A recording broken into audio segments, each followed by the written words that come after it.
আসো, ক্ষমার মতো ক্ষমা চাও, ক্ষমার মতো ক্ষমা চাইলে আমি সব ক্ষমা করে দেব। সুবহানাল্লাহ পড়েন।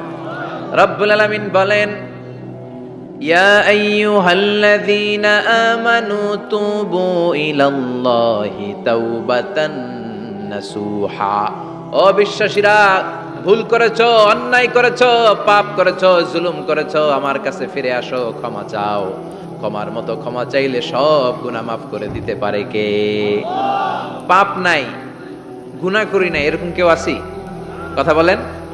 কত পাপ করছি, কোনো হিসাব আছে? পৃথিবীর কেউ না জানলেও জানে কে? পৃথিবী না জানুক আমি তো জানি, আমি কি পাপ করেছি হায়। আমার পাপের করলে বিচার, বাঁচার আমার নাই উপায়।